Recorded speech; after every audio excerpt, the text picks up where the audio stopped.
Assalamualaikum warahmatullahi wabarakatuh. Waalaikumsalam warahmatullahi wabarakatuh. Oke, baik anak-anak. Selamat pagi semuanya. Pagi, Bu. Ayo semangat dong. Selamat pagi semuanya. Pagi, Bu. Gimana nih kabarnya? Alhamdulillah sehat, Bu. Alhamdulillah Bu baik sehat ya. sendiri, gimana kabarnya? Alhamdulillah baik. Oke, sebelum masuk pelajaran, alangkah baiknya kita berdoa dulu ya. Kita doa belajar dulu sama-sama. Yuk, Bismillahirrahmanirrahim. Rabbi zidni ilman warzuqni fahman. Oke. Sebelumnya kemarin kita di pertemuan kemarin udah sempat bahas bab sebelumnya ya, dan kemarin Ibu juga sempat pesan untuk coba dibaca kisah dari Uwais Al-Qarni ya. Dibuka bukunya ya, halaman 128 mengenai kisah Uwais Al-Qarni. Nah, sebelumnya Ibu mau ngasih tahu dulu nih bab kita kali ini, yaitu pentingnya hormat kepada orang tua dan guru, dan bagaimana sih cara kita berbakti kepada kedua orang tua dan guru kita gitu. Dan pada untuk poin-poin yang akan dibahas, nanti kalian bisa lihat ya slide yang udah Ibu buat. Itu ada 3 poin. Yang pertama itu menghormati orang tua. Kemudian yang kedua itu bagaimana pentingnya menghormati guru, dan yang terakhir itu bagaimana sih cara berbakti kepada orang tua dan guru, gitu ya. Oke.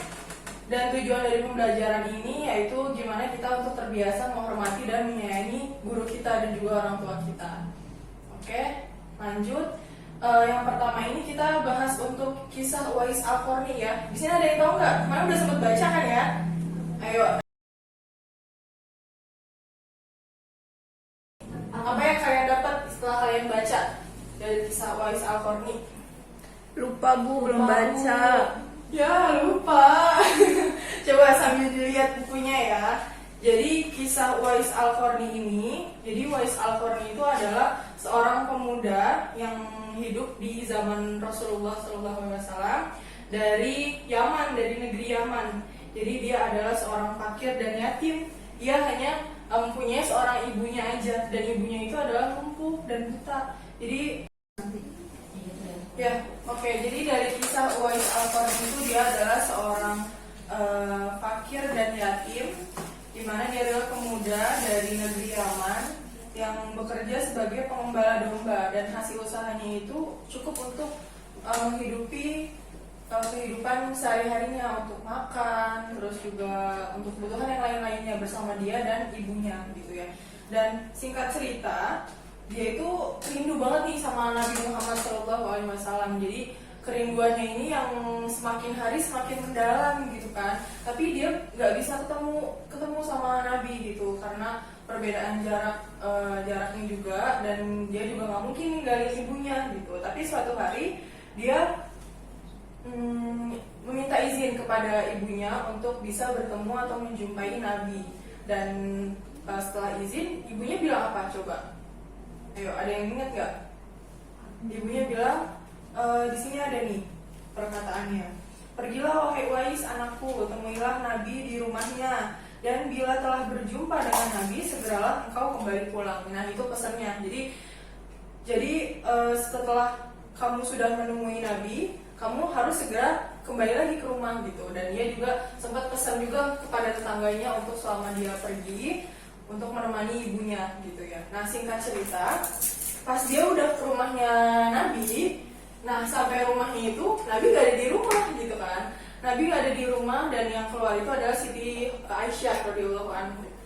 Nah, jadi kata Siti Aisyah, Nabi itu lagi pergi perang, ke medan perang gitu ya. Jadinya dia bersedih hati, jadi nggak ketemu sama Nabi. Kemudian pas dia kembali lagi, dia ingatkan kata-kata ibunya. Jadi kalau memang udah bertemu, terus juga dia nggak mungkin nungguin lama-lama gitu kan, karena kelamaan nunggu Nabi, akhirnya dia kembali lagi. Kemudian singkat cerita, Nabi pulang dan menemui Siti Aisyah, kemudian bertanya siapa yang baru saja mencari saya gitu ya. Nah, kemudian di sini juga ada perkataan perkataan dari Nabi Muhammad SAW menjelaskan bahwa orang itu adalah penghuni langit. Nabi menceritakan kepada para sahabatnya, kalau kalian ingin berjumpa dengan dia, perhatikanlah ia mempunyai tanda putih di tengah telapak tangannya. Jadi Nabi menyarankan, apabila kalian bertemu dengan dia, mintalah doa dan beristighfarlah. Dan minta istighfarnya, dia adalah penghuni langit, bukan orang bumi, katanya gitu. Jadi kisah Uwais Al-Qarni ini sudah menggemparkan seluruh negeri gitu ya. Pas singkat cerita juga, pas pada saat dia wafatnya juga udah siap nih, berbondong-bondong banyak orang yang datang gitu kan.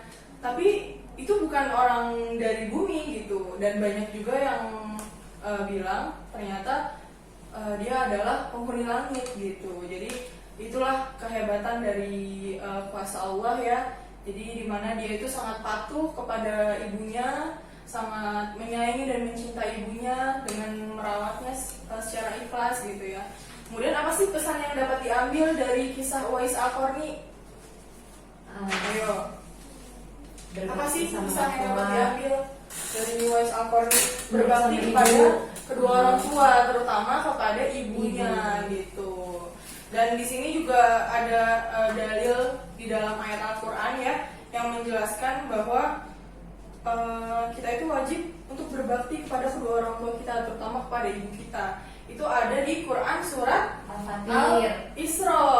Kalau Al-Fatir berarti itu yang menghormati guru ya. Iya, salah ibu. Iya. Gak apa-apa. Oke.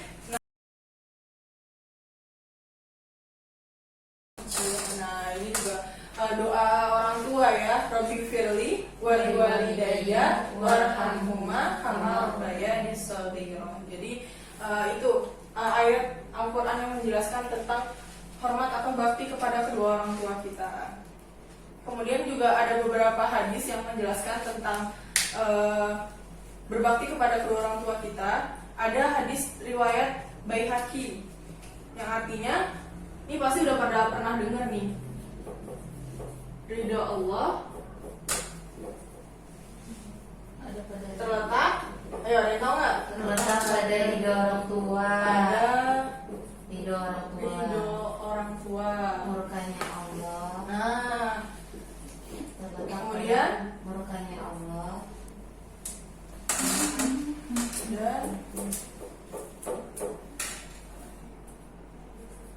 Dan murka Allah terletak pada murka orang tua. Benar nggak Bu? benar dong. Benar sih. Orang Orang tua. tua. Oke, ini hadis riwayat Baihaqi.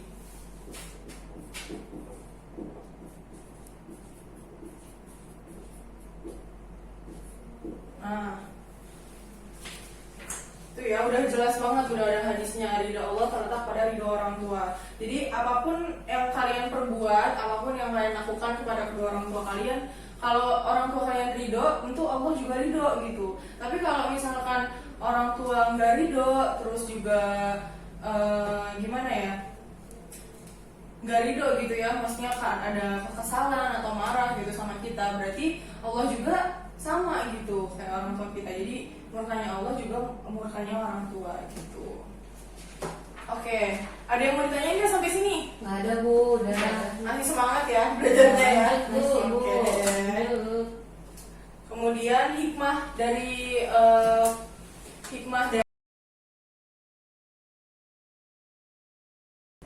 apa yang kalian dapat nih kalau misalkan kalian tuh ikhlas membantu kedua orang tua kalian? Hatinya senang Bu. Hatinya senang, bahagia gitu Hidupnya kan. tentram. Hidupnya tentram, terus juga urusannya dipermudah sama Iya. Allah ya kan, karena itu juga termasuk amal yang paling utama, amal yang paling dicintai oleh Allah Subhanahu Wa Taala. Karena ada juga nih hadis yang menyebutkan, hadis riwayat Bukhari, aku bertanya kepada Nabi SAW, amalan apakah yang paling dicintai oleh Allah? Nah, beliau menjawab, sholat pada waktunya, kemudian berbakti kepada kedua orang tua, dan yang terakhir itu adalah kemudian berjihad di jalan Allah gitu. Oke ya. Udah paham ya sampai sini ya. Jadi kita langsung lanjut ke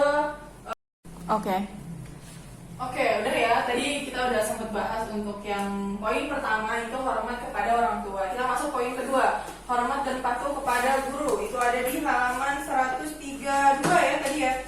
134. 33 Bu. 133 ya betul. Nah, ini jatuh nih catatan ini. Oke, ada dalil yang ada di dalam Al-Quran juga yang telah menjelaskan untuk hormat atau patuh kepada guru. Ada di dalam Quran surat apa? Ayo. Yang guru Ada yang yang tahu? Bu. Iya. Al-Fatir bukan Bu. Iya betul. Quran surat Al-Fatir. Quran surat Fatir ya, bukan Al-Fatir. Ah, ya, Fatir. Fatir. Quran surat keberapa tuh di dalam ayat Al-Quran di dalam Quran? Hah? Surat keberapa? Nggak tahu berarti Surat ayat ke- 28. Ya, ayat 28 surat ke-35 gitu. Di situ disebutkan yang artinya adalah guru ini adalah seorang yang memiliki pengetahuan, yang pengetahuan tersebut akan ditransfer atau diberikan kepada seluruh siswanya. Nah, sungguh mulia banget kan ya guru ya. Jadi dengan kita mengetahui pengetahuannya sebelumnya kita nggak pernah tahu nih, dan kita dapat dari seorang guru gitu. Sungguh mulia dari guru. Guru adalah pewaris para nabi. Jadi karena melalui guru, wahyu atau ilmu para nabi diteruskan kepada umat manusia. Gitu. Oke. Kemudian bagaimana nih cara untuk gimana ya? Bagaimana cara kalian untuk bisa menghormati dan patuh kepada guru? Nurut sama yang guru bilangin. Mematuhi perkataannya gitu ya. Terus apa lagi? Dan nakal. Gak nakal tuh, Disiplin, Bu. gak nakal ya, gak boleh nakal tuh, apalagi sama guru ya. Sesama teman aja kita gak boleh saling berkelahi, gak boleh saling melakukan hal-hal yang buruk, apalagi kepada guru kita gitu. Kemudian mentaati setiap arahan yang diberikan kepada guru. Terus juga apa nih keuntungan yang kita dapat dari kita menghormati guru? Ilmunya jadi lancar. Ilmunya jadi lancar. Terus juga kita jadi mudah ya Memahami pelajaran. semua pelajaran. Terus juga akan lebih mudah menerima pelajaran yang disampaikan. Kemudian apa lagi?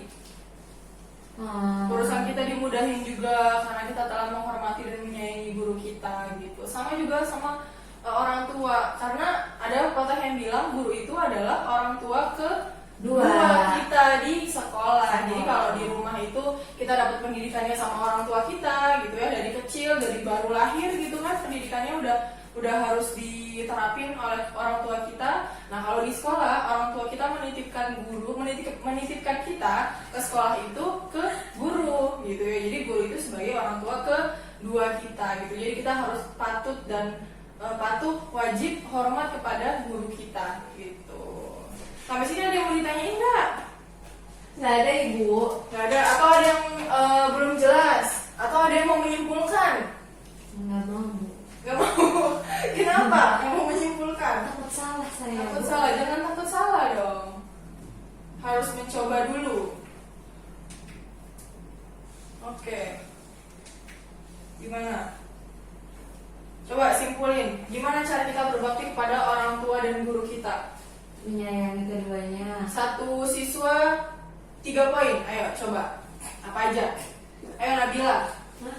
Coba simpulkan, ayo. Orang tua guru. Iya, digabung aja. Digabung aja. Atau 2 poin aja deh. Satu siswa, coba simpulin. Bagaimana sih cara kita berbakti kepada orang tua dan guru kita? Menurut sama perkataan yang beliau bilang. Mematuhi ya, Iya, mematuhi perkataan. perintah atau perkataan dari perkataannya gitu ya. Ya. Baik dari orang tua maupun dari guru kita. Terus poin kedua apa? Nabila, poin kedua. Tadi yang Cara berbakti dan berbakti kepada kedua orang tua dan guru kita. tidak boleh menyakiti hati keduanya. Betul, tidak boleh Menyakiti hati keduanya. Udah Bu. menyakiti Hati keduanya. keduanya, baik orang tua maupun Guru. guru. Ayo Rosia, Harum, 2 poin aja. Bagaimana cara kamu untuk berbakti kepada orang tua dan guru kamu? Kalau berbakti kepada guru, disiplin, mengerjakan Betul. tugas, disiplinnya mengerjakan tugas.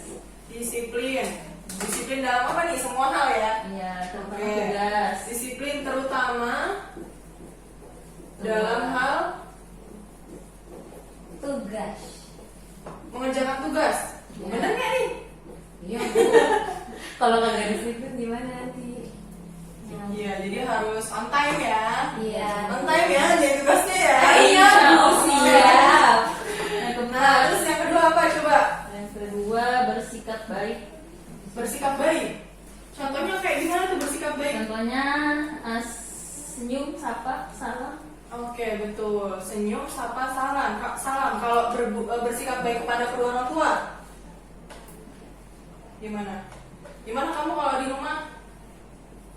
Nggak boleh ngomel-ngomel. Bener, nggak boleh ngomel-ngomel. Harusnya ngomel-ngomel lagi. Bicara dengan bahasa yang Ya. halus. Berbicara dengan bahasa yang halus. sopan. Berbicara dengan bahasa yang halus, nadanya juga pelan. Tadi udah disebutin juga di ayat Quran surat Al-Isra ayat 23. Jangan sampai kamu mengatakan pada kedua orang tua. Apalagi nih bersikap baik, berbicara dengan nada yang rendah ya. Lembut Bu. Ya, dan lembut. Oke, udah pada pintar nih mah. Untuk masalah ini paling realisasinya aja ya, Iya. yang harus benar-benar ditekankan. Jadi jangan cuman ngomong aja nih, tapi harus benar-benar realisasinya juga harus sama apa yang kalian bicarakan gitu. Oke, mungkin sampai sini aja untuk pembahasannya. Nanti ada beberapa latihan yang harus kalian kerjakan ya. Itu ada di halaman 137 sampai 138 untuk pilihan ganda 1 sampai 5 dan uraian 1 sampai 5. Nanti dikerjakan. Minggu depan nanti dikumpulkan, oke? Ya, baik Bu. Ada lagi yang mau ditanyain nggak? Udah itu aja ya. Itu aja Cukup, Bu. Bu. Oke. Nih di slide terakhir kalian bisa lihat nih.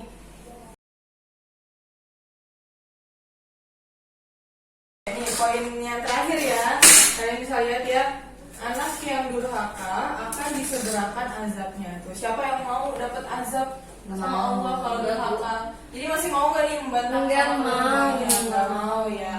Oke deh, sekian dari pembahasan kita, pelajaran kita pada hari ini. Semoga ilmunya bermanfaat dan Amin. dapat direalisasikan dengan baik ya. Iya, Ibu. Semoga teman-teman bisa mencerna ilmu yang Ibu berikan dengan mudah. Iya, Oke, Ibu. sebelum menutup pelajaran kali ini, kita membaca Alhamdulillah. Alhamdulillahirobbilalamin. Istighfar ya, astagfirullahaladzim.